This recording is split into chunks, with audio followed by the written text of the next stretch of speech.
Oh, the recording is starting automatically. Okay.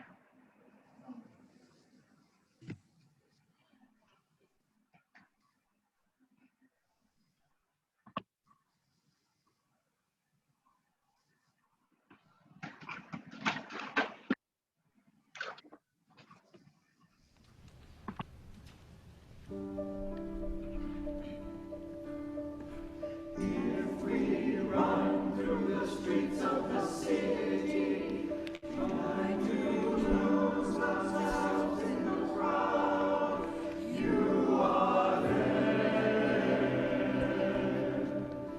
If we run through the night lit with neon, where the music is raucous and loud, you are there. You know each time we stand up, you know each time we side down.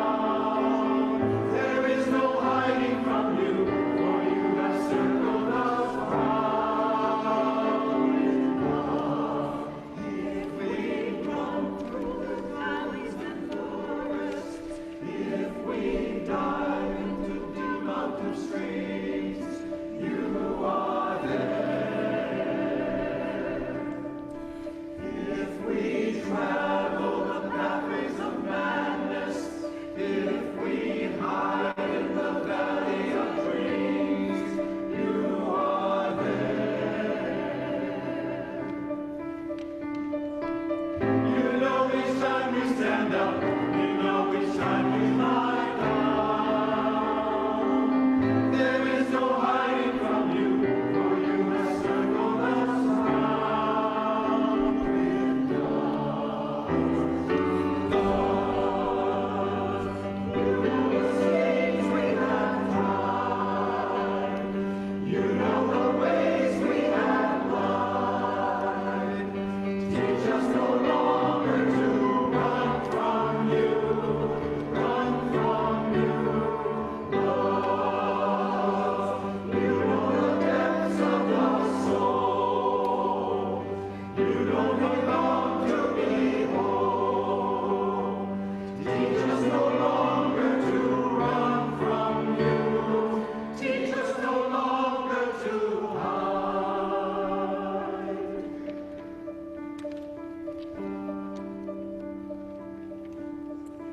If we run through the streets of the city, try to lose ourselves in the crowd, you are there.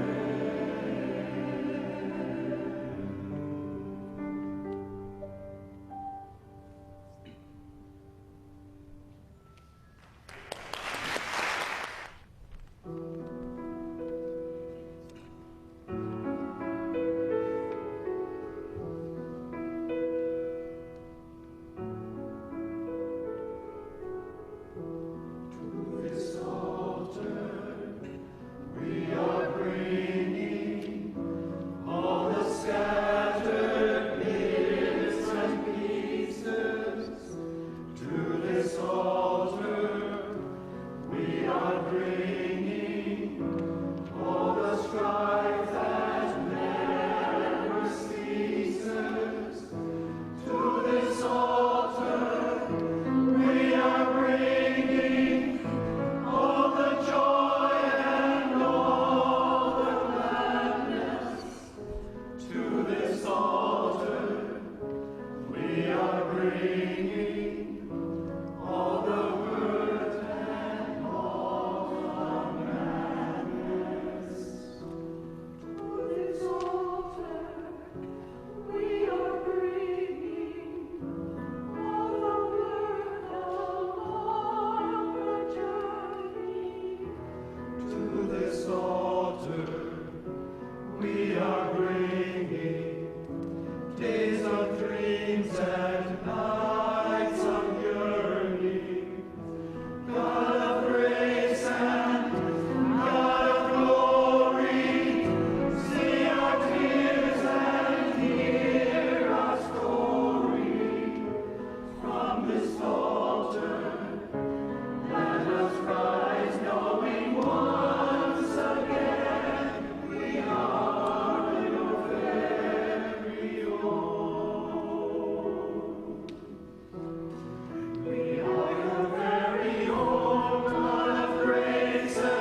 Sing high, sing low, in the rain, in the snow, in the church with the steeple, in the park with all the people.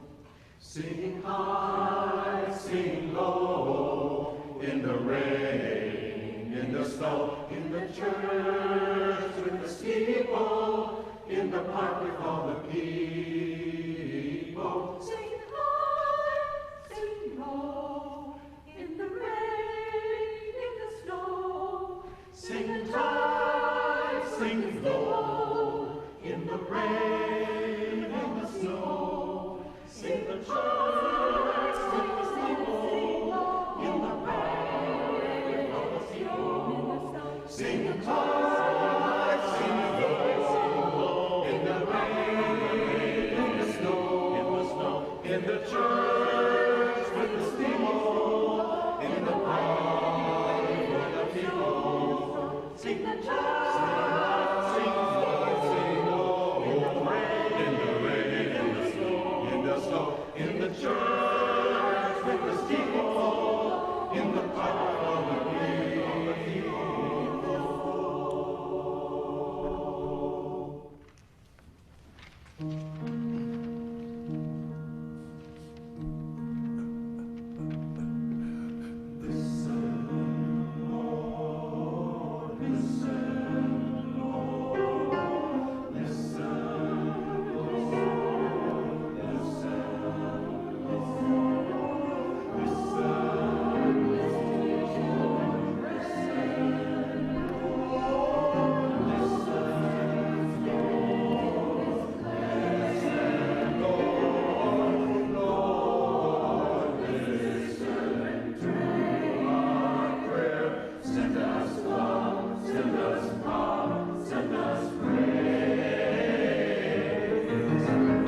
Something's gonna happen that the world has never known when the people of the Lord get down to pray. It's gonna be a brand new song singing in this land when the people of the Lord get down to pray. And the people said,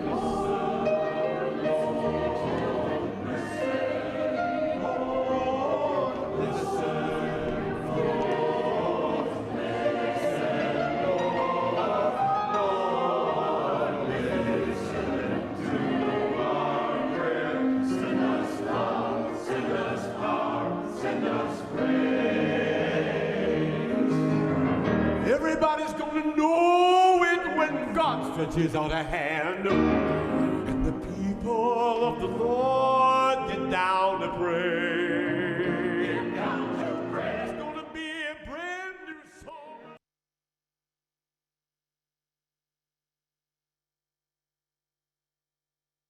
Can you hear me, John?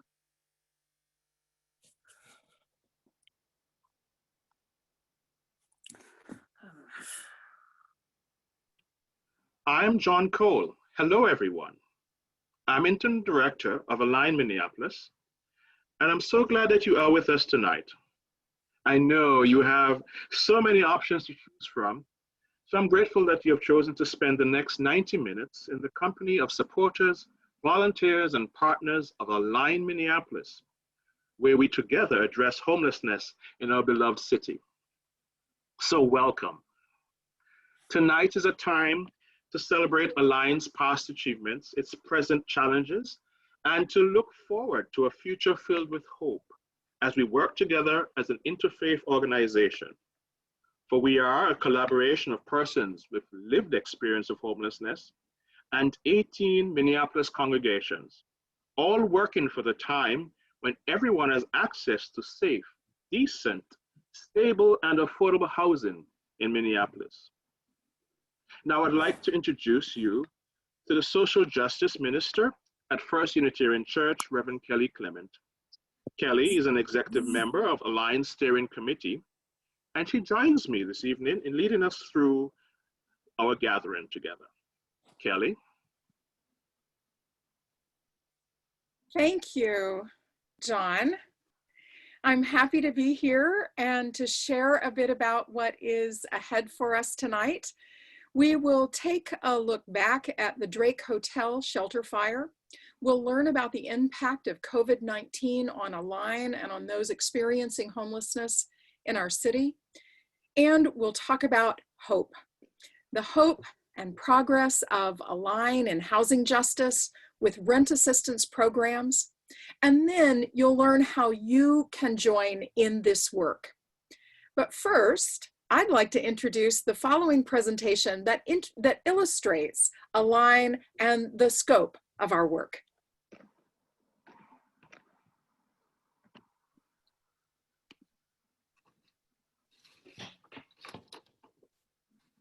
Hi, I'm a member of Central Lutheran Church and therefore also a member of Align Minneapolis.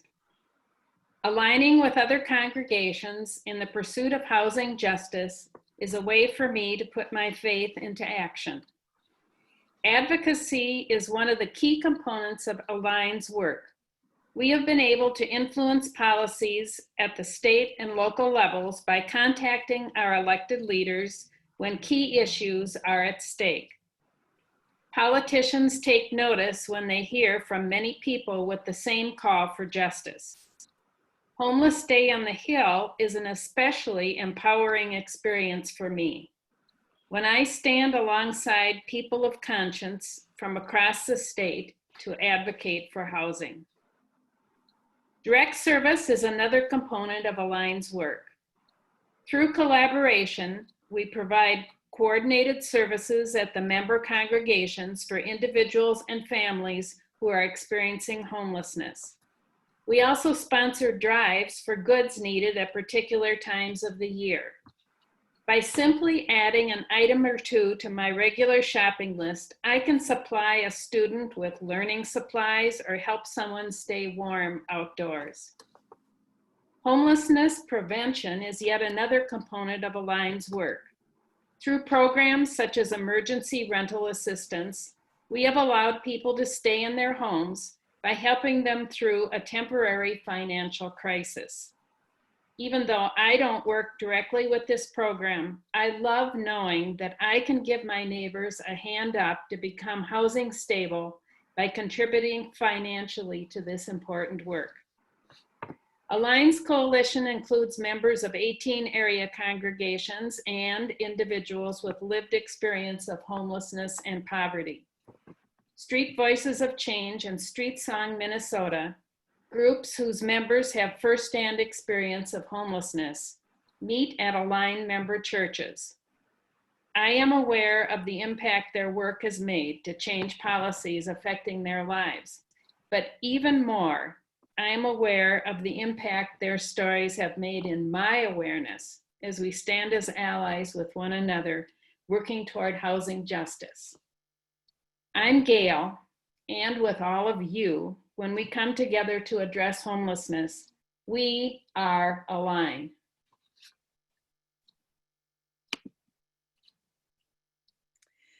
Oh, that was great, Gail. Thank you so much. Now we turn to the Drake Hotel. In 1926, when the Drake was built, it was known as a luxury hotel. But in recent years, it was mostly used as an overflow family shelter for Hennepin County when their other family shelters, such as People Serving People, were full. Although there were some single units being rented as rooms there at the Drake. On Christmas Day in 2019, at approximately 3 a.m., a fire began and spread quickly.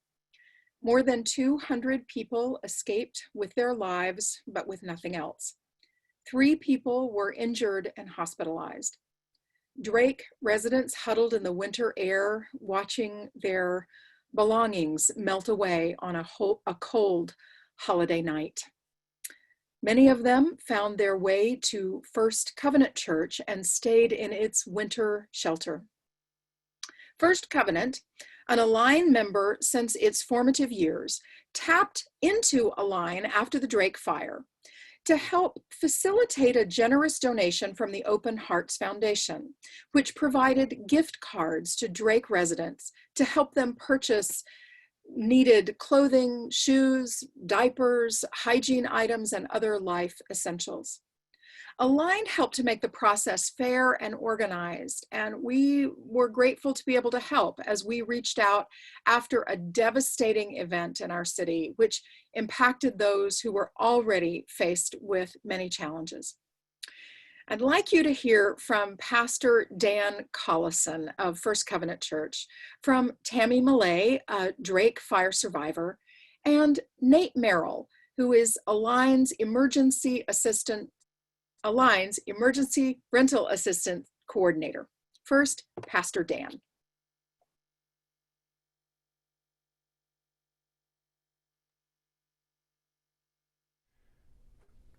My name is Dan Collison, lead pastor at First Covenant Church, and I was called on Christmas Day by faith leaders and by elected leaders to see if First Covenant Church would be able to help with some of the residents who experienced their building being burned down.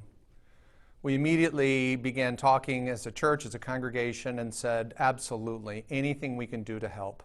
A few days later, about half of those adults who were there came to First Covenant Church, to our building, to this lobby you see here, and to several rooms throughout the building, where for an entire month, through multiple partners, we were able to provide stability, shelter, food, resources, social services, and many other aspects that provided a stabilizing factor for our friends from the Drake Hotel. Amongst the interfaith community, which includes multiple organizations that coordinate with Align and have done so for many, many years, it was very important that we engage the actual lives and the needs, the cultural sensitivities to everyone who was at the Drake fire. And I'm so grateful for the staff of Align and the leadership of Align who reached out right away to First Covenant and the other partners and asked, how can we help? We were privileged to be able to have a grant provided for us that then flowed through to Align in order to get into that very important space of the particular needs of those who faced homelessness and who faced just basic needs like clothing and toiletries and the things that everyone needs to get through their day. And it was because of Align that, especially in the latter part of that month, that we were able to distribute resources, financial resources, to each of the residents to help them move to their next stage. It was an unbelievable month of partnership, of experiencing some of the pain and struggle alongside those who were displaced. And I know for my part, I really appreciated the courage of the residents and the organizations like Align who were ready and present and then were able to be that bridge moving out of the shelter phase and into the phase where everyone had some kind of housing after the First Covenant shelter came to an end. I was grateful for the executive director at that time to meet and talk with guests of the Drake. I was grateful for the listening that took place to meet the individual needs. And I was grateful for everyone who is on this call and on this Zoom meeting right now, paying attention, who cares about homelessness and advocating for those who face homelessness, but not just homelessness, really just displacement in times of trauma. For we know that many of the Francis Drake residents weren't homeless. They just faced a trauma and they faced displacement. And so thank you to everybody who's on this call, on this meeting. Thank you to everyone who pitched in. And thank you to all of the partners, including those who face homelessness, that infuse vision and understanding across the entire system of homelessness to help make Minneapolis a better place that doesn't have homelessness. May this never happen again, but if it does, I know that Align and the team at Align and the board and the people who advise the work at Align will be ready. The congregations, the interfaith congregations that participate and lead will be ready. And I trust that, again, everyone who's listening and paying attention to these stories will be ready the next time that something like this happens, because we are a community collectively. Thank you, friends. Thank you, advocates. And to all of the Francis Hotel residents who are now in different homes and apartments, we wish you the very best as we move through this difficult time. And to, let's just hope and pray, a better year in 2021. But for now, that we still are connected and through this experience have been changed to understand and see each other in more complete and holistic ways. Take care, everyone.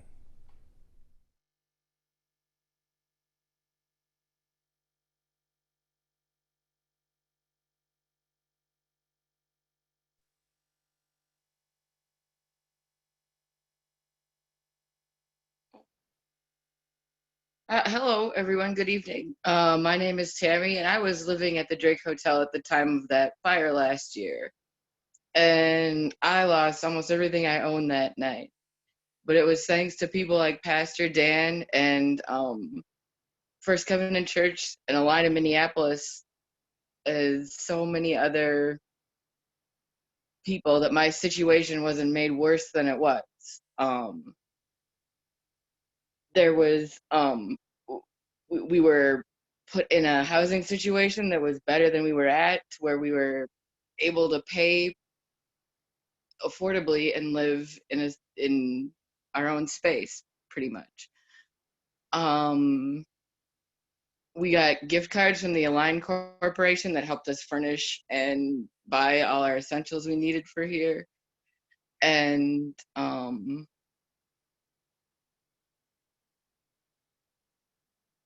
pretty much through that and through just me keeping going that was given to me, everything is a whole lot better. I'm very grateful for your support, and you're all so nice and charitable. Thank you so much.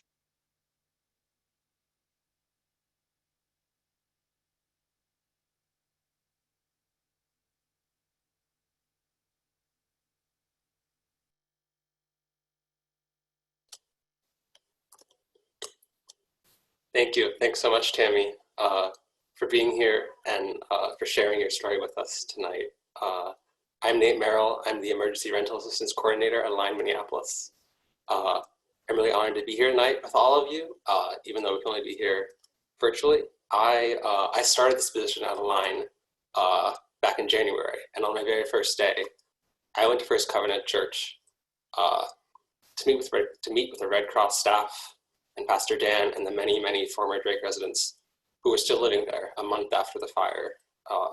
And they all very clearly told us that they wanted as much of that grant money as possible to go directly to meet them, to meet their needs and their wants. Because after such a traumatic event, we knew that giving them the control over the resources that impacted their lives was the only way to properly grant residents the tools they needed to rebuild their lives after the fire. So I distributed those Visa gift cards at Central Lutheran Church and by mail, and the constant between everyone who came in and that I talked to on the phone was the relief that with all the chaos going on in the world and outside, when I handed them that card, there was a very clear gratitude. And knowing that was theirs and no one could take it away from them, that's the kind of work the line wants to do and that we do so that people can recover from catastrophes like the Drake fire. Thanks so much.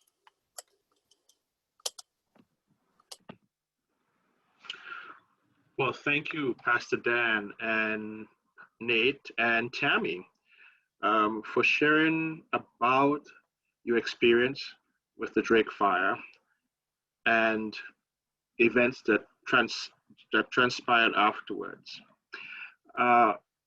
Just want to make you all aware of the feature that is available to us tonight.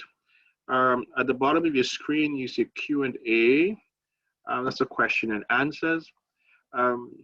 If you want to, you can pose a question there in the Q&A feature, and of course, we'll be glad to answer that for you.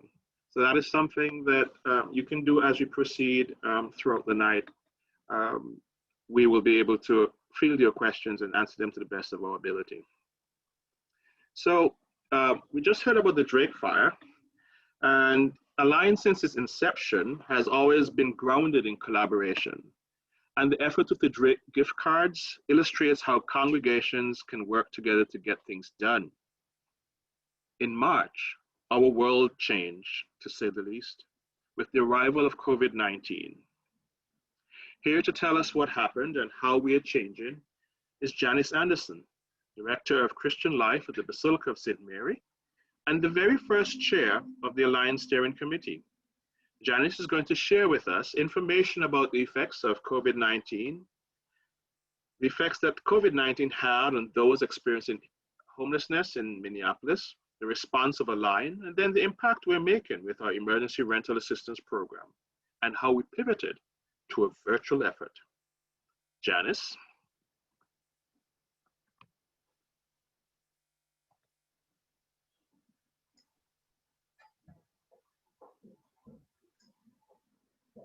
Hello, my name is Janice Anderson, and I serve at the Basilica of St. Mary. I've been asked today to speak about the extraordinary events of 2020, a challenging year calling us to creative action. This year has been incredibly hard for the lives of our brothers and sisters with lived experience of homelessness, and it has brought a deep challenge to our aligned congregations as we seek to accompany, serve, and support them. In mid-March, COVID-19 hit Minnesota. Everything shut down. Congregations, libraries, coffee shops, all places people go to be together. Those with lived experience of homelessness felt the impact of the shutdown in significant ways. It had a great impact on their lives. They were collected and transplanted to other cities around the metro area. They became disconnected from one another, lost their support services, and relationships were gone. Those with lived experience of homelessness, those experiencing these deep impacts, are the people that are core to our Align programs. And in mid-March, every opportunity we had to accompany and serve through our Align programs and in our direct service provider congregations came to a stop. All congregations were affected. Buildings were closed to all activity. Volunteers were no longer able to participate. An ability to reach out and connect was gone. So, how did we respond?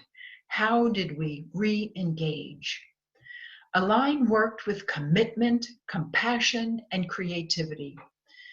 In all our individual congregations and collectively as Align, we explored ways to effectively respond. The Basilica placed portable toilets and hand washing stations in our parking lot. We found ways to provide sandwiches, coffee, and potable water without personal touch. The Dignity Center created systems to continue its work through outdoor connections. St. Olaf Church found ways to effectively respond to needs brought to them. And Street Voices of Change started meeting again outside Central Lutheran Church. Commitment, compassion, and creativity. It led us to find ways to restart an important Align program to prevent homelessness, the Rental Assistance Program. We created a pilot program to offer this emergency rental assistance virtually using phone and technology rather than in-person meetings. Once we had a good system set up, we brought volunteers back to provide this service. Emergency rental assistance done virtually.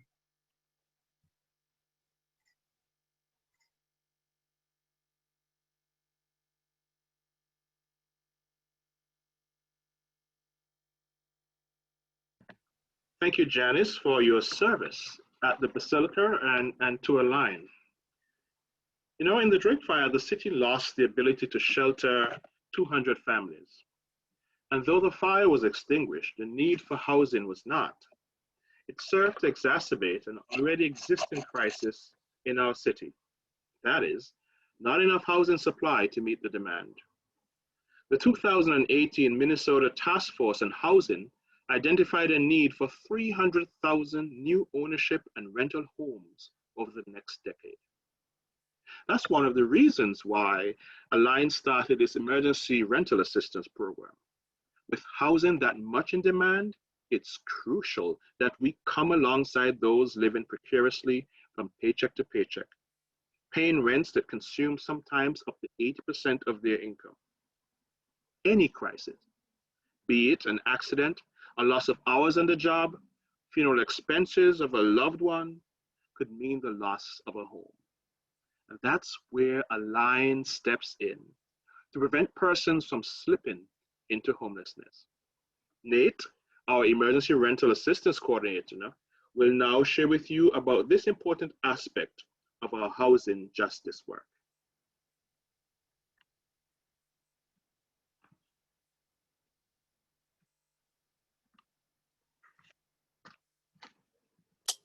Thanks, John. As you alluded to, the Emergency Rental Assistance Program is built on stories.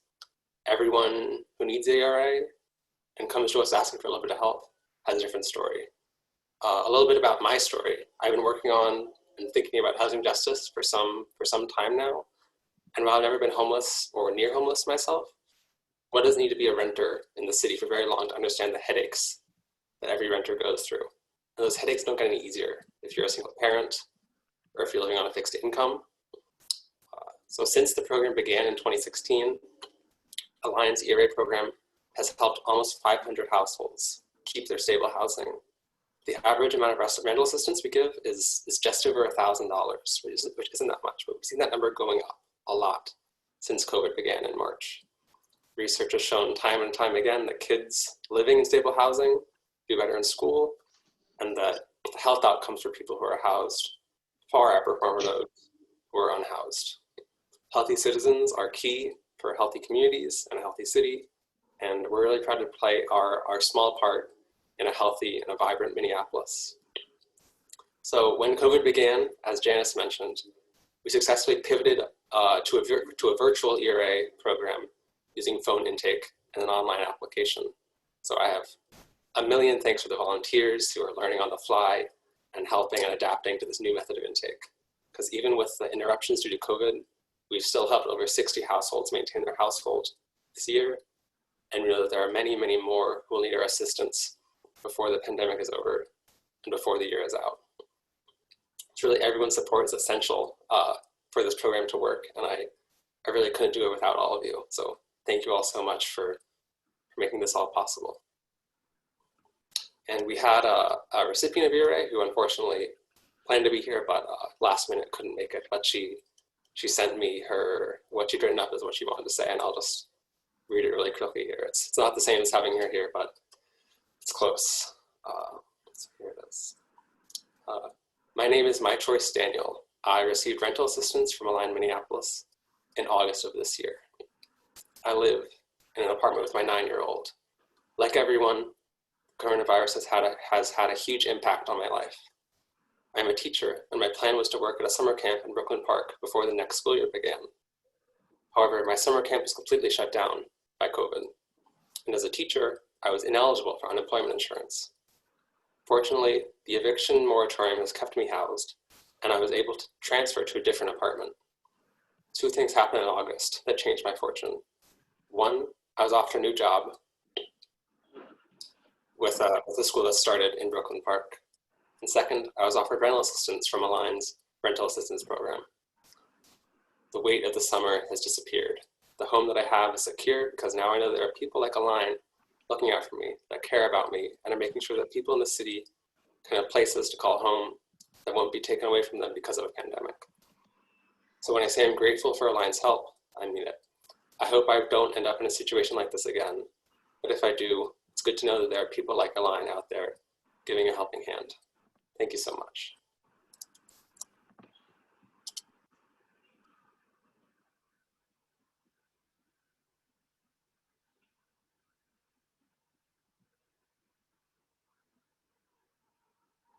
Unknown caller.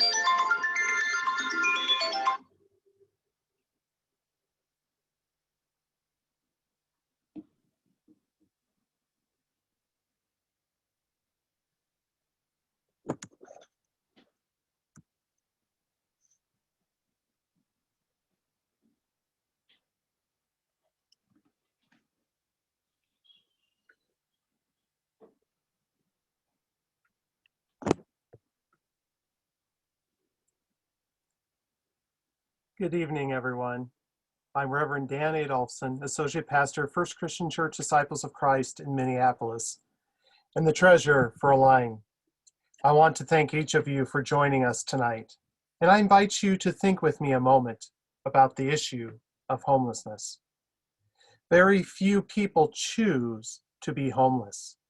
Rather, homelessness is much more often the result of the lack of income, high cost of rent, loss of employment, waiting lists for affordable units, strict requirements for applicants, and personal struggles such as chemical dependency, mental or physical health disabilities, and familial acceptance. A myriad of social, economic, and systemic forces push people into homelessness and keep them there every day. And in 2020, the fallout from the Drake Hotel fire and the effects of COVID-19 have only worsened this situation.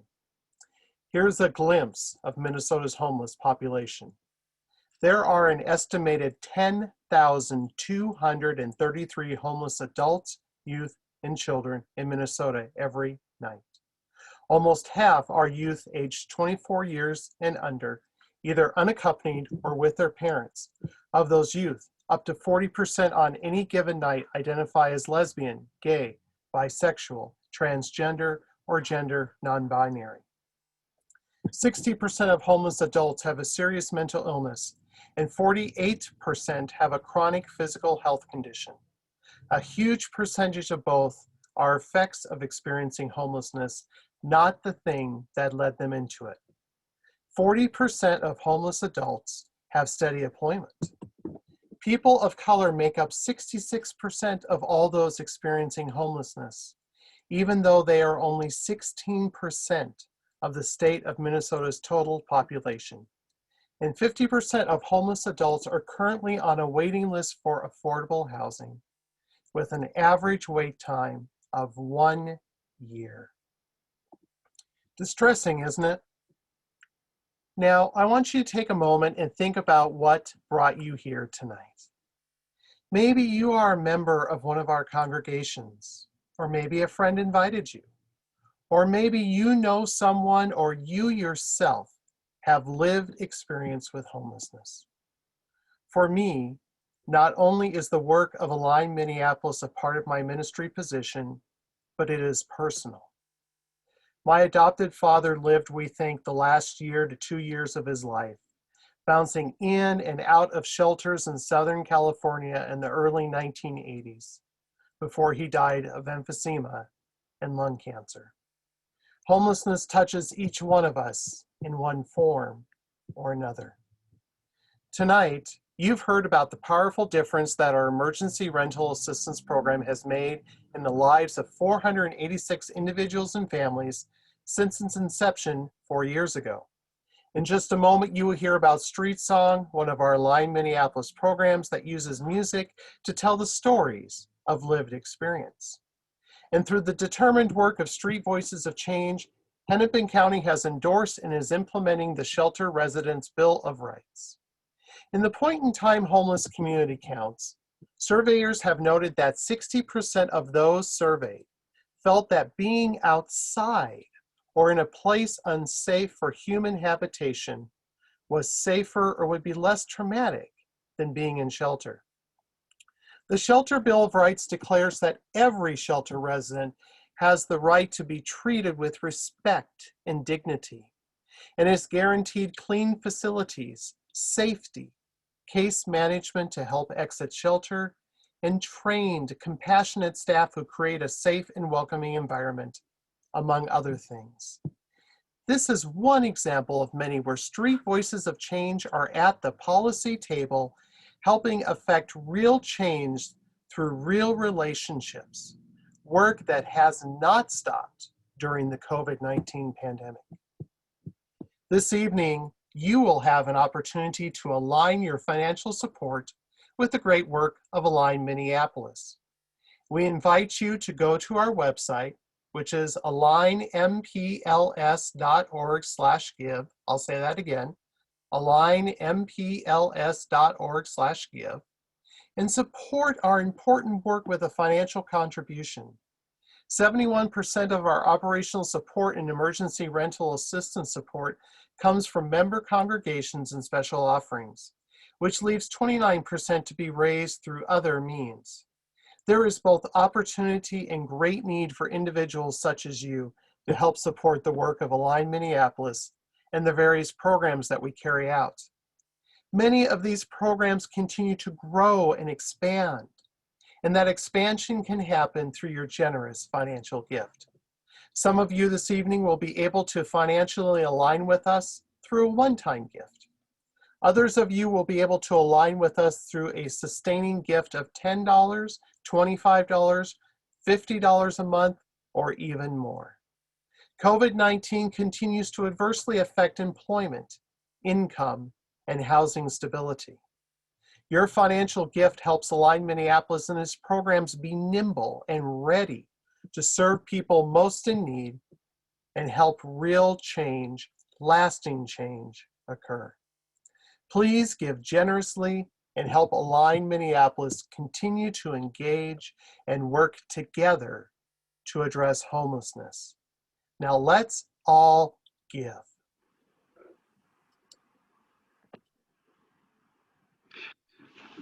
Well, thank you, Dan. And folks, it's your turn now to support us as Dan has encouraged you to do so.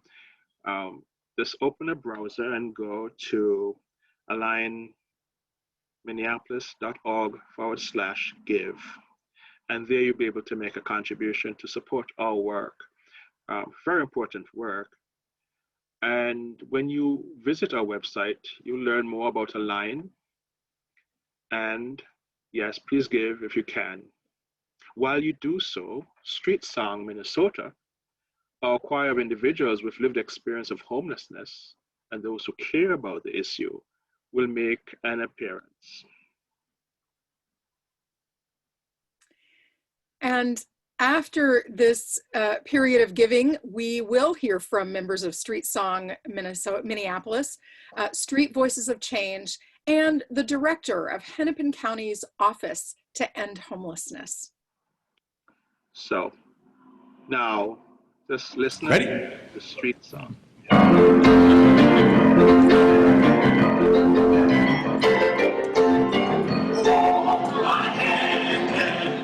Don't let go while the winds of change is slow.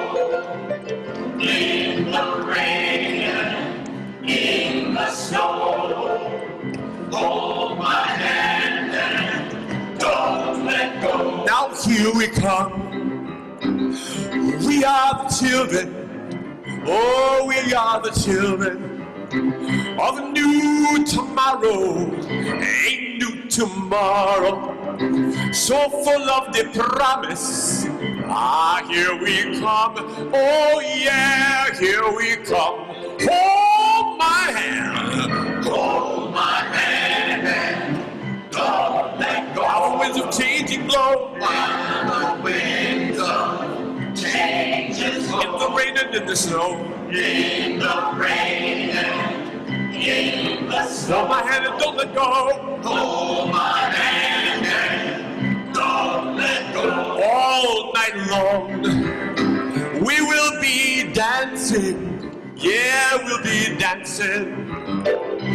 Lighting the candles. Oh, lighting the candles for peace and justice. Here we come. Oh, yeah, here we come. Hold my hand and don't let go. Sing it with us. Hold my hand and don't let go. While the winds of changing blow. While the winds of changing blow. In the rain and in the snow. In the rain and in the snow. Hold my hand and don't let go. Hold my hand and don't let go. Now with these hands, we'll build the bridges. Build the bridges of sweet compassion. Sweet compassion and understanding. Here we come. Oh yeah, here we come. Hold my hand and go. Hold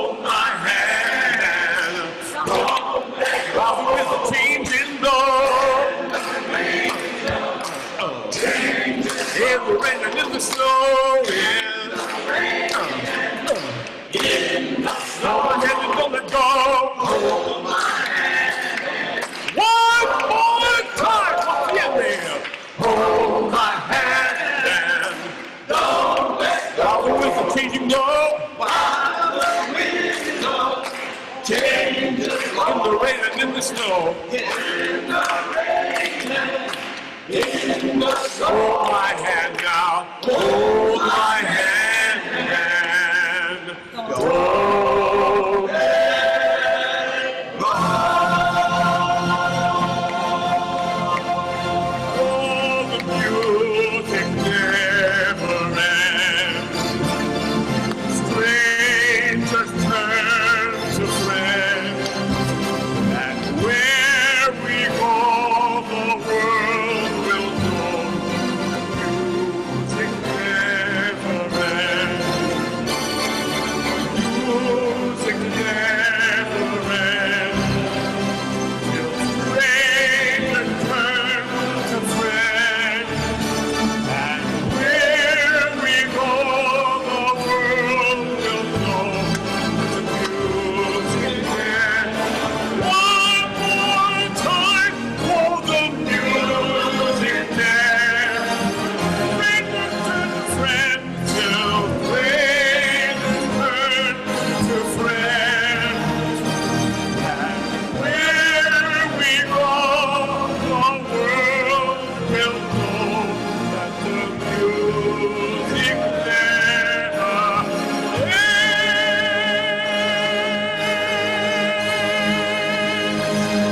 One time, everyone!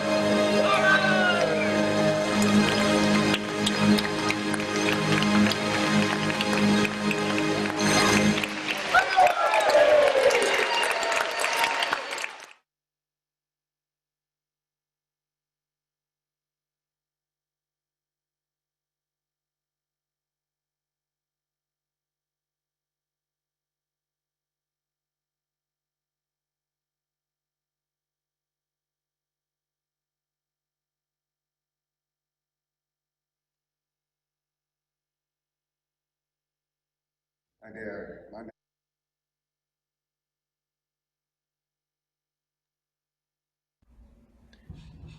In 2014, Terry Larson, the director of music at the Basilica of St. Mary, asked her downtown colleagues who would like to join her in starting a choir for people experienced in homelessness. Street Song Minnesota began when about 15 people showed up for the first rehearsal, some who were then homeless, others who were there to be supportive of the effort. 5 of those original members are still active. Membership still about evenly represents people with personal experience of being homeless and those who take it on as a mission to end homelessness. Street Song has become a community of friends. We look forward to each Monday noon when we learn new music, remind ourselves of songs we already know, and give a musical background to the meal the volunteers at Central Lutheran provide for their guests in need. And we're constantly preparing for the series of concerts we give each year. We sing about love, social justice, and a place called home. Align Minneapolis has been actively sponsoring the choir, both financially and emotionally, for several years. We are grateful for the support and the love given to Street Song Minnesota, making it possible for the members of the choir to share their love with others.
I'm not hearing you, John.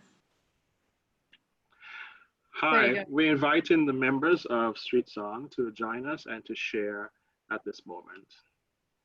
Okay, I'm I'm Terry Larson, and I'm one of the co-directors of Street Song.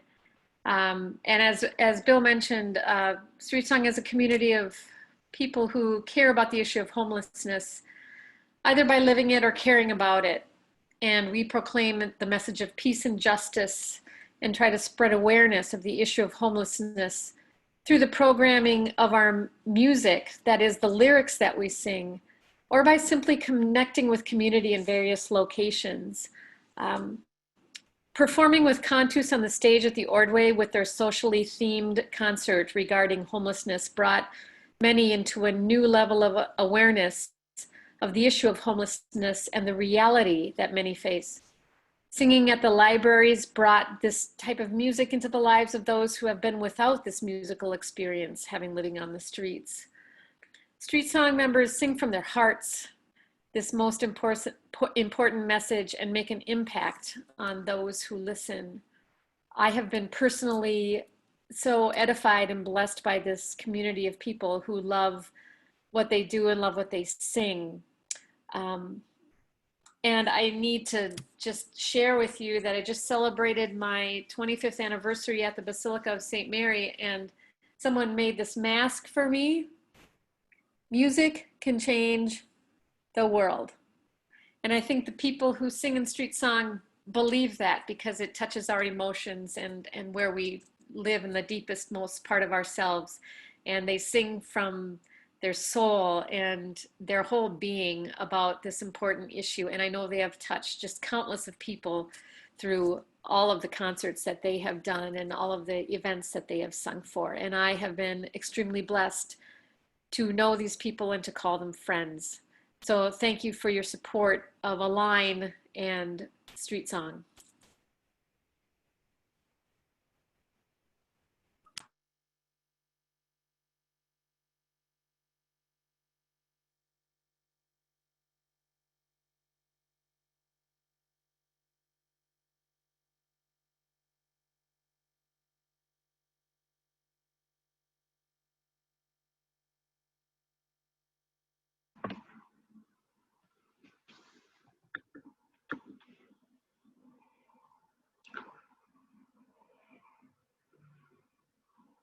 Hi, Sherry.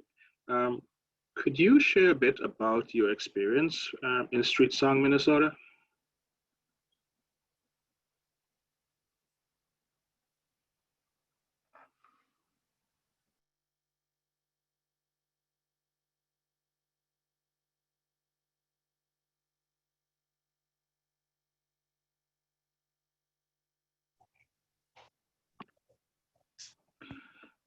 Sherry, I think your mic is off, so we'd have to unmute yourself so that we can hear you.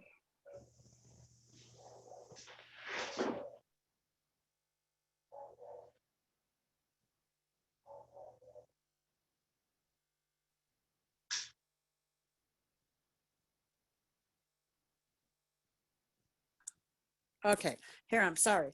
Okay, my name is Sherry, and the way I started to know about Street Song is because I was going to Central Lutheran Church, and as I was going there for a meal, then they would Pastor Melissa had passed out a flyer was containing about people who wants to sing a street song, and so I said to myself, I know I can't sing. So I said, I'm going to try this. So I go downstairs, and I went downstairs. And then when I went down there, then that's when Bill had asked me, what am I? And I said, I'm not sure what that means. So then we started singing. And then that's when I realized I'm a tenor. And said, okay, let's do this. And I was so excited about this. And so since I've been involved with Street Song, it had changed my life so much, because when I came, it was I was dealing with so much depression, stress, disabled, and I was just homelessness, dealing with a lot.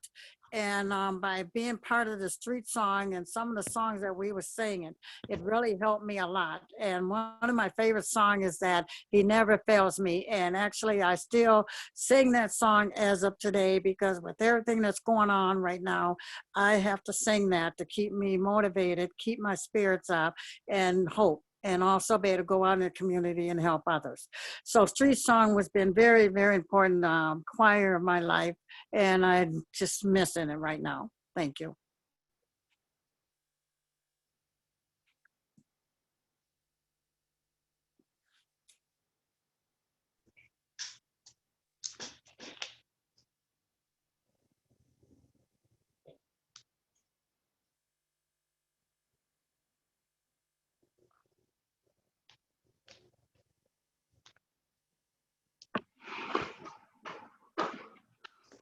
Well, I see we have Ro here with us. Ro, why don't you share a bit about your street song experience? Well, I will. Can you guys hear me? Yes, we can. Yeah, I'm sorry. My phone was acting kind of crazy, so it was going in and out. But yeah, anyway, I'm Will Shanklin, and I've been in street songs about 4 years. And during that time, we performed at libraries, churches, mosques, and even the Ordway with the a cappella group Cantus. We as a choir try to give a voice to the homeless, a voice sometimes that isn't heard. So for me, blending my voice with others like myself who've experienced homelessness and others in the choir who haven't has been a learning experience that none of us will soon forget. But away from the rehearsals and performances, what I really took and what I found true harmony was like when we would have picnics and barbecues, even at Bill Mathis, the music director for street songs, picnics at the Dignity Center, or fishing trips with choir members Tom and his wife Kathy. These are the things that I find the most rewarding, the friendships that have come about through this choir called Street Songs. Thank you.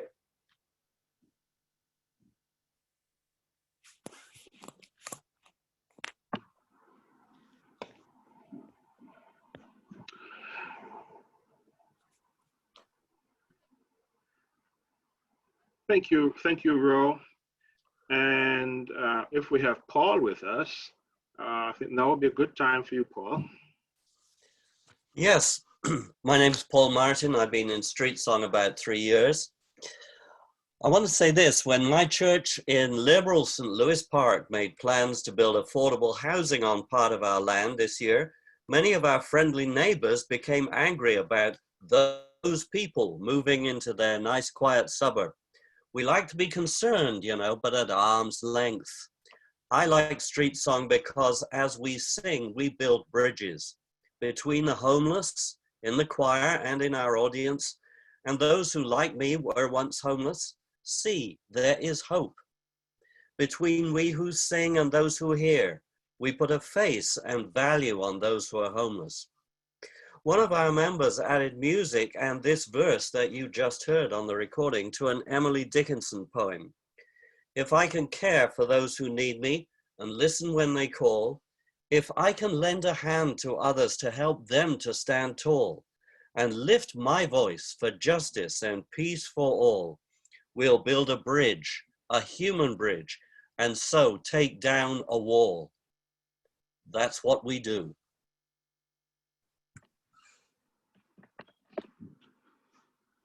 Indeed, that's what Street Song Minnesota does. And thank you, Ro and Paul and Sherry and Terry for sharing about your experience and your impressions of Street Song Minnesota.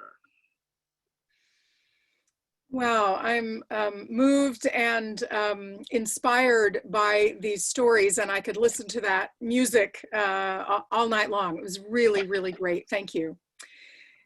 We are committed to breaking down walls of apathy, ignorance, cowardice, greed, racism in all our neighborhoods, as Paul told us.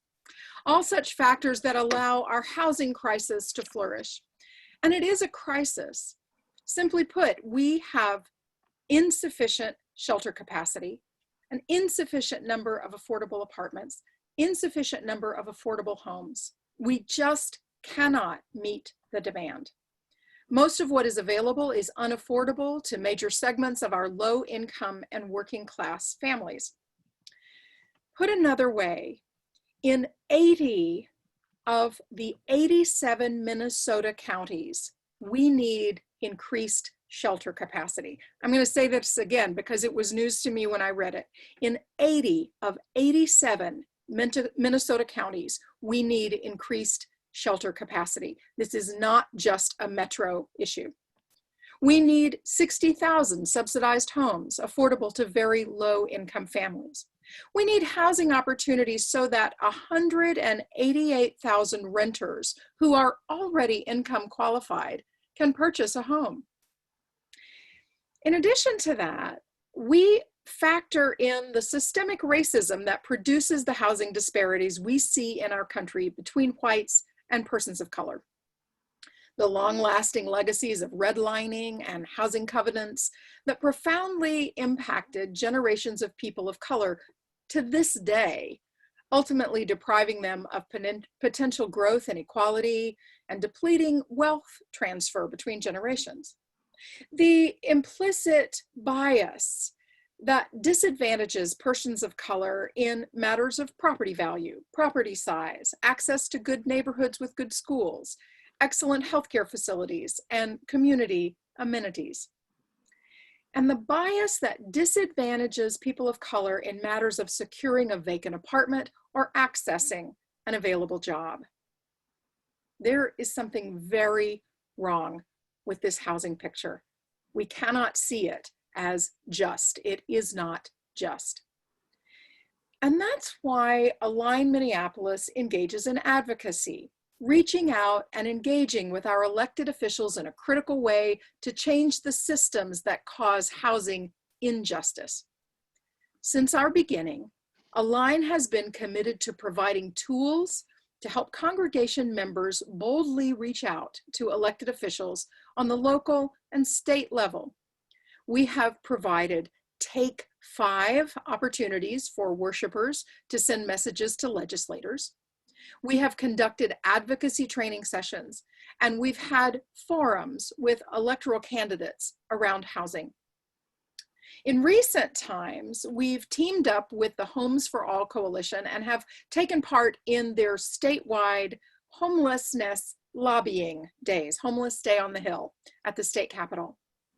We've collaborated with the Make Homes Happen Coalition in advocacy initiatives to secure city budgetary allocation to create more affordable housing. Okay, here's where you come in. Going forward, we need you to become an Align ally. We regularly send out action alerts urging recipients to make phone calls or send emails to legislators and elected officials. Because you're registered for this webinar, you will receive an email inviting you to become an ally. Let's do this and let's address homelessness together. We've supported Street Voices of Change. Let me say that differently. We have supported Street Voices of Change groups as they have focused on sharing their voices with those making decisions about housing. And I can say that Align took part in the work to get $500 million for housing secured by our state legislature last year. Be a part of this work. It feels so good. Many of you are already a part of it, and we're asking you to take this next step. Become an Align ally, and let's address homelessness together. Indeed, let us address homelessness together. And I want to introduce another of Align's programs that is addressing homelessness, but in its own unique way, Street Voices of Change. This group is truly being the change and is a key part of the work of Align. With 4 groups meeting different days of the week before the pandemic, members are now at the table with various decision makers developing housing policy and creating better conditions for the sheltered and unsheltered in our cities. Let's meet a few of these members working tirelessly for housing justice.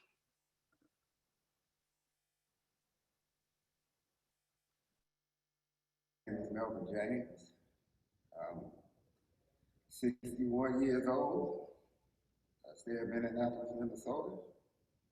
And what I come here for is for the entertainment, the education, and the work. You know. Melvin, you've been part of Street Voices of Change since the very beginning. Right. Yeah. So can you tell us, what has that meant to you? Well, it meant a lot, you know, because when you're down on daily needs, you need a place to redeem yourself, a place to educate yourself, you know, to find out exactly who you are. You know, and Street Voices gave me that. You know, wow. Gave me that term that I really found out exactly who I am. Melvin, my experience of you has been that you're a strong leader. You think very strategically, and that you use your power in really meaningful ways. And so I'm thankful for your leadership in Street Voices. And I'm wondering if there's anything else you want to add. Well, this Street Voices, it's like a big coffee shop. You know, everybody can come here, lay their lifeline on the table, and tell everybody how their life is and how they doing in their life, and and try to gain strength off each other. Not to use everybody saying about this and that, towards your meanings. Everybody's meanings mean something. Yeah. Towards anyone. Mm-hmm. If you're going through something, it's like, wow, I've been through that. I can tell you about this. I can tell you about that. I can comprehend what you recommended, on your lifestyle. Yeah. Well, thanks so much, Melvin, for this time today, and thanks for your constant leadership, and thanks for your partnership with Align and with Street Voices of Change. Thanks so much, Melvin. All right. Thank you.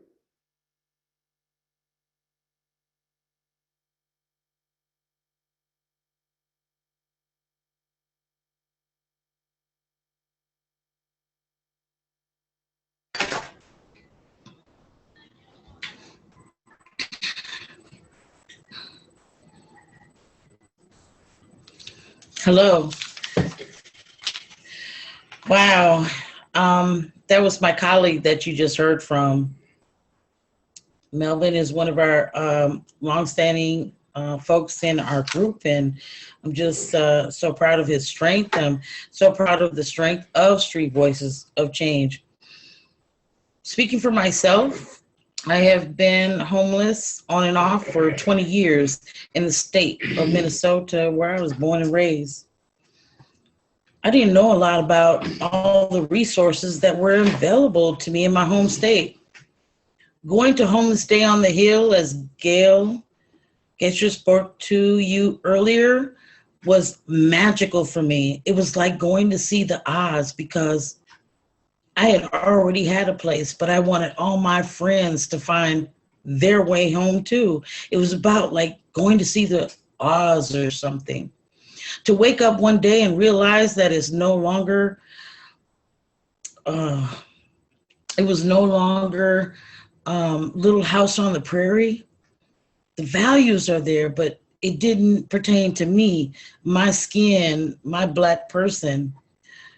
Predominantly people in Hennepin County who are homeless are African American or people of color, Native American, Asian. And I always say, don't get it twisted, because we got some white privileged people who are homeless too. Just to tell you a little bit about Street Voices of Change, I'm going to read who we are statement. Street Voices of Change are a group of individuals who have current and past personal experiences with homelessness, who come together to build community and make positive changes in the lives of people experiencing homelessness and the systems that contributed to and keep people in homelessness. Street Voices of Change started in September of 2016 with a dozen folks in one church, namely Central Lutheran, and has grown into 4 groups that meet weekly at different member congregations of Align, Minnesota, Minneapolis. The groups are places where people invest in and empower each other to build a loving community that recognizes the trauma of homelessness and seeks to restore its dignity in every aspect of the experience. I still suffer trauma to this day. Street Voices of Change is a place that builds power among people who are too often punished for speaking for themselves. In large supportive groups, Street Voices members have created spaces where their voices and input are not only heard, but sought out. Working together, Street Voices of Change continues to elevate the agencies of the people experiencing homelessness to positively affect their circumstances. Our vision, elevate the voice of people experiencing homelessness so that all are equal partners in shaping the current experience of homelessness and ending it in the future. Our previous director, one time we had a conversation, and you know what he said to me? He said, I don't mind losing this job. That means everybody is housed. Everybody's doing well. Our vision, our mission to build community and create spaces that honor the experiences of homelessness and work for positive changes towards that experience in Minneapolis and across Minnesota. And my hope is all over the world, because no matter where you are, housing is a birthright, and you deserve to have a dignified state, dignified and safe and attainable place to live. Our mission to build community and create spaces that honor the experiences of homelessness and to work for positive changes towards that experience everywhere.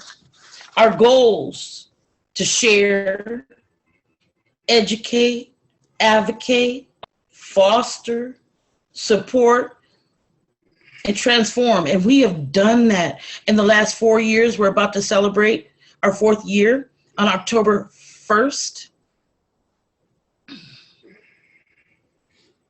We have got involved with politicians, senators, people from all walks of life. I remember Homeless Day on the Hill, the first governor in the history of Homeless Day on the Hill to come to that event and recognize us as human beings was Governor Walz. And you know what he said when he was standing in front of me? How can we tell a homeless child to go home and do his homework and he doesn't have a home? That meant so much to me that day.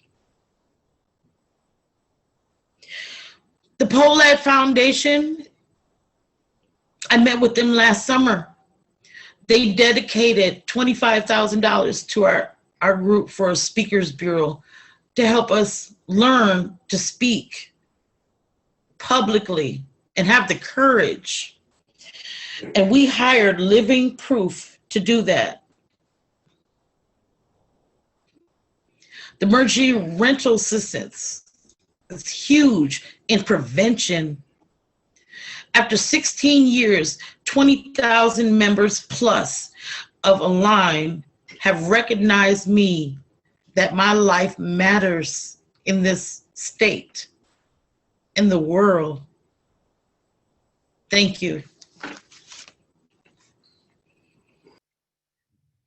Hello, I'm Melissa Pullman. I'm one of the pastors at Central Lutheran Church, and Tyra is my person I get into good trouble with.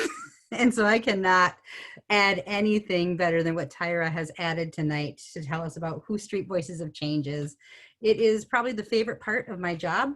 I get to do a lot of things as a pastor, but being able to walk alongside Tyra and Melvin and Sherry and all the folks of Street, Earl and Freddie. I saw some other folks on this call tonight. Just a shout out to the hard work that folks do every day in this. You know, folks who've brought their life experiences into the middle of how we do this work and how we make decisions and how we push and move and ask for public officials to make those decisions with us instead of against us. How do they make those decisions with us? One of Street Voices of Change's big allies in this has been David Hewitt.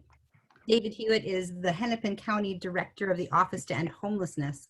And from the start, When we've asked David to be in our midst, when we've invited him to our meetings, he's shown up, and he's shown up with open ears and an open heart. And he's been very honest with us about what we can do together and what we can't do together. So we're so thrilled tonight to have David with us. And I'm gonna start by asking just one question to start off with, David. And that is, how has this partnership with Street Voices of Change influenced the work of your office, the Office to End Homelessness in Hennepin County? Thank you, Pastor Pullman, for your kind words and for the question. And actually, so I'm the director of the Office to End Homelessness. I took up this position in early 2017, a lifetime ago. And early on came to, I think, was what was quite an early meeting for Street Voices of Change. And was asked to bring the contracts that Hennepin County has with the shelters and copies for everyone so they could ask some questions about this. So it's a little bit daunting, I'll be honest with you. But I do like to, as you say, go in the interest of just being transparent and open. I think it's important for government to bring that to residents, especially those most affected by our services and the role that we play, and answer questions as best I could, which includes sometimes acknowledging that we don't have the answers and having those open ears, like you say. And I think we hopefully started building some trust and some openness at that time. It's been, not always smooth, a little bumpy at times, but I think certainly for us and the Office to End Homelessness, an incredibly valuable partnership and relationship. And I think to really put it in concrete terms, if we look to, there was that early focus on shelter. And you've heard already about the Shelter Bill of Rights from one of the speakers earlier as well. And that kind of, how do we learn from people's experience, including some very real negative experiences in shelter, and improve the system for the people that it needs to serve. And we've kind of worked with Street Voices of Change over the years, brought folks into the shelter provider community meetings, paying them for their time with the support of the Pollard Foundation. And then it really kind of got rocket fueled last year as the Hennepin County Board of Commissioners were interested in how do we revision, how do we rethink about shelter? And this was happening at the same time, independently and on their own agenda and through their own priorities. Street Voices were bringing forward their Bill of Rights and really honing in on what does it mean to have a shelter that meets the needs of folks experiencing homelessness. So over the course of last summer, I remember at the weekends going out to Central Library, meeting with a group and having up on the whiteboard and having this conversation like, you can ask for this, but the trade-off is this, and this is how much it's going to cost. And I don't know if we're going to get there. And having that very kind of honest, open dialogue as we work towards bringing a set of recommendations to our Board of Commissioners that was informed by our data people, informed by our systems people, informed by our shelter providers and their invaluable perspective, but I think more so than ever before, really had that kind of buy-in and direction from the people most affected by it. And we really emphasized that, bringing it forward. We actually, the week before, my colleague Daniel Werder and myself, who really led this work, presented this to the Board of Commissioners, came to Street Voices of Change, said, we want to make absolutely sure, we're going to go through this with you, and you're going to tell us that we're representing what you've told us you want, what you told us you need, and that we've got your sign off on this. We got that, we presented, Street Voices followed up with a letter to commissioners, spelling out kind of, yep, we want you to support this, and here amongst those are our ordered priorities. The result of that, at the kind of the 11th hour last year, in a really tough budget cycle for the county where we were making a lot of cuts in human services, we were in a bad position. But in December, as a commissioner amendment to the budget, they added $1.1 million a year ongoing to single adult shelter, specifically targeted at those pieces that had come out of that work. I'll touch on that. I have to remember, I missed the dress rehearsal, and I know I'm on a time limit, so I might not be as polished as everybody else. But to put that in context, the total amount of public money that goes into single adult shelter in Hennepin County is about $4 million. It's matched by private money. The private money is invaluable. It's what keeps the system going. The public money is about $4 million. The biggest single source is Hennepin County property tax at a little over $2 million. So a $1.1 million increase was a 50% increase in funding out of property tax in an otherwise tough budget year. And that shows the force of that coalition of Street Voices of Change and their perspective working with other partners in the system. And the one thing I really wanted to highlight was case management for all. I think it's number 5 on the Shelter Bill of Rights. Tyra or Sherry, or someone can tell me if I'm wrong on that. But we really went heavy on that. And when Street Voices gave their letter to the commissioners, I said, this is our number 1 priority out of everything. Because the whole point is people shouldn't be in shelter anyway. We can improve shelter, but the goal is get them out. The goal is get them into housing. So when I hear people saying we need more shelter capacity, I think yes, because we need to bring people inside, But no, because we have too many people in shelter anyway. Our goal should be to bring that number down and get everybody out into housing. And I think we were aligned on that focus in that piece, that funding came forward for more case managers, get them into shelters, get folks out and into housing. It's been a huge influence. Thank you so much, David. Yeah, as you've talked about, some of those pieces for the Shelter Residence Bill of Rights, being able to have those as direct asks to county government made a really big difference.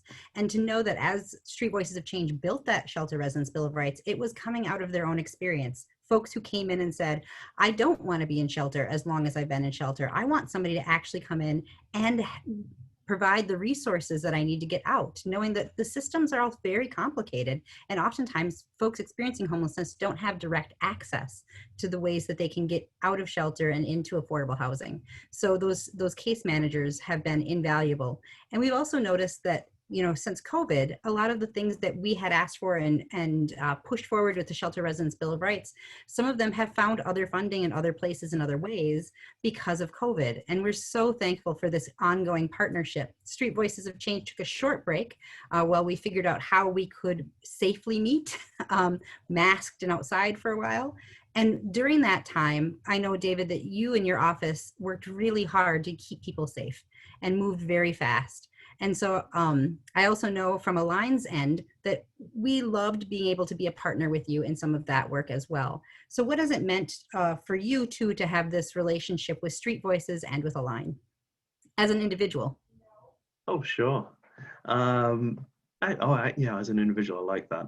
I mean, one thing I want to say about the Street Voices meeting, so it is different from anything else, certainly that I attend, and anything else that I've seen. I've worked in this field in different countries and different continents as well. Typically we look to the kind of the frontline providers and we say, what's going on? And we expect them to give us kind of, you know, the word on the street. And that's an invaluable perspective and they bring a lot of insight to it. But often we're treating them as proxies for the people who we're actually looking to serve.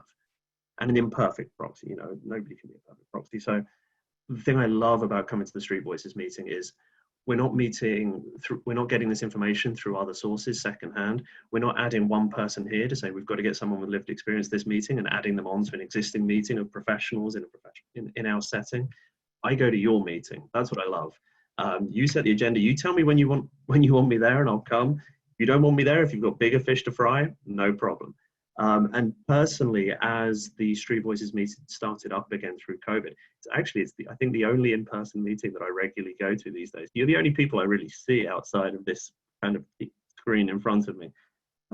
So personally, I mean, I'm always humbled. I'm humbled by the way the meeting starts with people kind of sharing their kind of feelings about the day.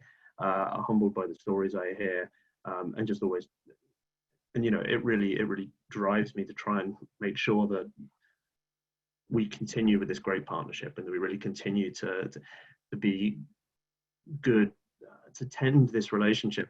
Something I'm always mindful of, in a way, it's, if you've got a big decision, like a big presentation, that's fairly straightforward to bring to the table and say, we need your input. I'm always trying to check myself on when are we making small decisions as bureaucrats, as policymakers, just in our day-to-day without really thinking about how we get input.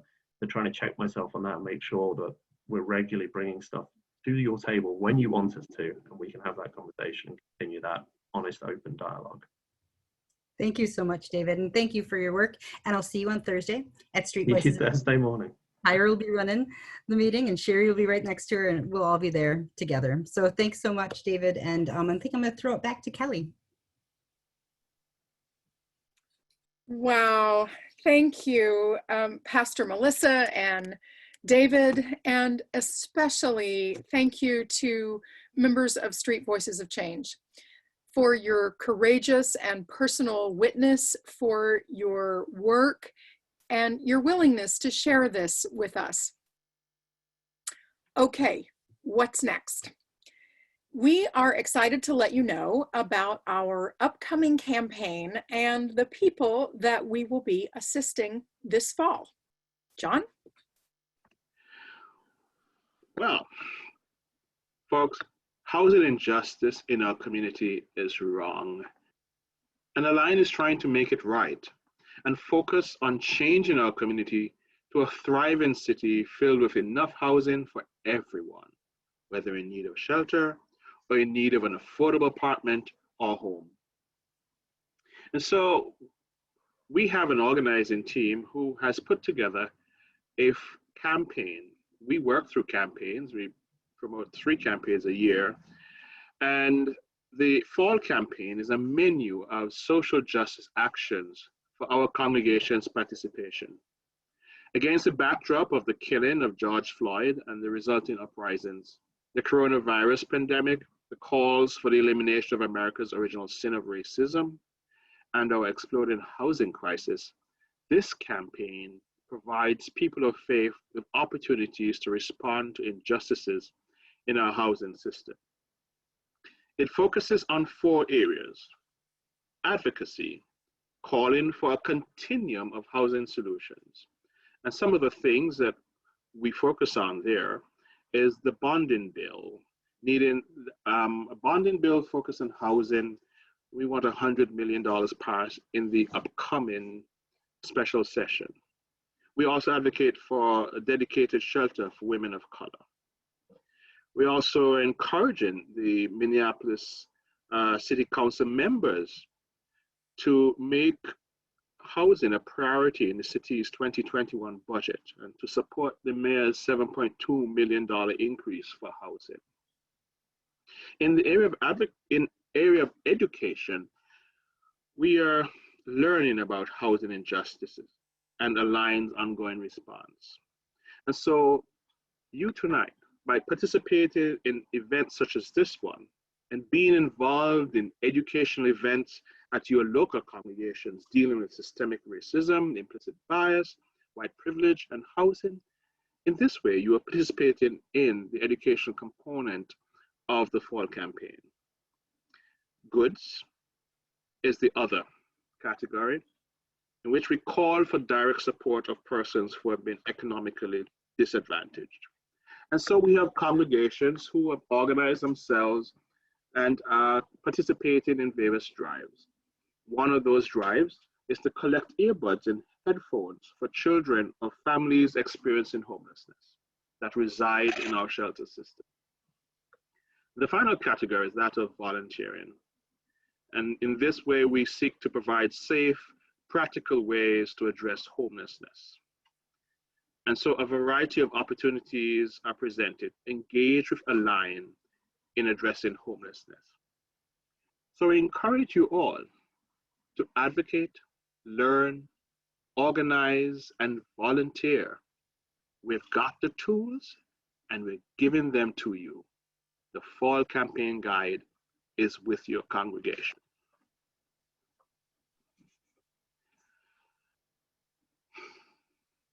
Well, we're coming quite to the end, aren't we? So, if Gail, you can join us, and let's begin to wrap this up, shall we? There are people tonight who do not have a safe place to lay their heads. And there are those who are being denied housing because of unjust systems or implicit bias. We at Align Minneapolis remain focused on our work to engage you and the members of our 18 congregations in addressing homelessness. So I may be a staff member. I may be a volunteer. And I may represent a congregation.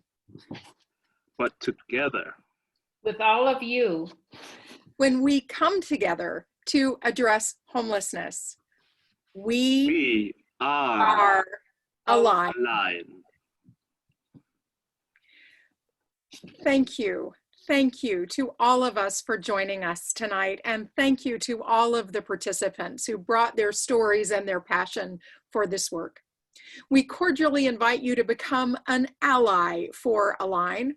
Look keep your eyes out for our follow-up email. It will contain opportunities for you to sign up for our e-newsletter and become an Align ally. All blessings, and thank you for being with us. Have a good evening.